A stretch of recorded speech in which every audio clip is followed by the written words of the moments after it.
அண்மை செய்தியை பார்த்துக் கொண்டிருக்கிறோம். நடிகர் கிருஷ்ணாவின் செல்போனில் கடந்த 2020ஆம் ஆண்டு முதல் அழிக்கப்பட்ட குறுஞ்செய்திகளை மீட்டு போலீசார் தற்போது விசாரணையினை மேற்கொண்டு வருகின்றனர்.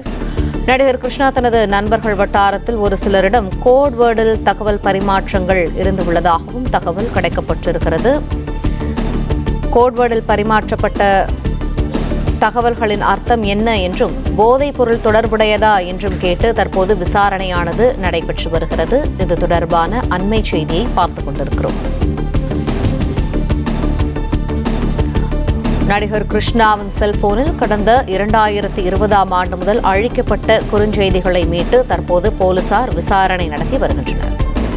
மேலும் தகவல்களை எமது செய்தியாளர் சரவணன் வழங்க கேட்போம். சரவணன், விரிவான தகவல்கள் என்ன?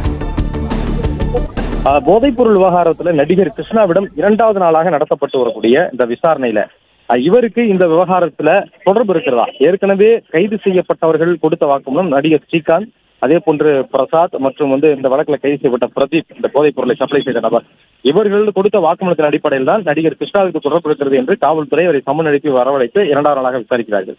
ஆனால் இவரை மருத்துவ பரிசோதனைக்கு உட்படுத்தியதுல அவரிடம் அந்த போதைப் பொருளை உட்கொண்டதற்கான ஆதாரங்கள் இல்லை என்பது, மருத்துவ ரீதியான ஆதாரங்கள் இல்லை.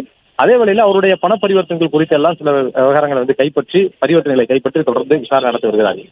அதே போன்று அவருடைய செல்போன்ல கடந்த 2020ஆம் ஆண்டு முதல் சில அழிக்கப்பட்ட குறுஞ்செய்திகள், வாட்ஸ்அப் சாட், அதே போன்று குறுந்தகவல்களாக மெசேஜ் வழியாக அனுப்பப்பட்ட அந்த விவரங்கள் எல்லாமே அழிக்கப்பட்டது எல்லாமே மீட்டு சைபர் கிரைம் மூலமாக அவற்றை மீட்டு அந்த குறுந்தகவல்கள்ல புரியாத சில கோட்வேர்டு போன்று அவற்றின் மூலமாக தகவல் பரிமாற்றங்கள் இருந்திருக்கிறது. குறிப்பிட்ட ஒரு சில நபர்களுடன் அந்த தகவல் பரிமாற்றங்கள் இருந்திருக்கிறது.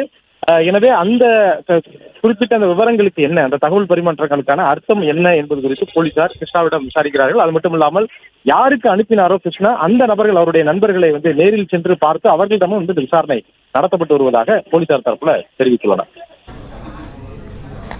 நன்றி சரவணகுமார், விரிவான தகவல்களுக்கு. பிளே ஸ்டோர் மற்றும் ஆப் ஸ்டோரில் இருந்து பாலிமர் செயலியை QR கோடு மூலம் பதிவிறக்கம் செய்யுங்கள். செய்திகளை உடனுக்குடன் பெறுங்கள்.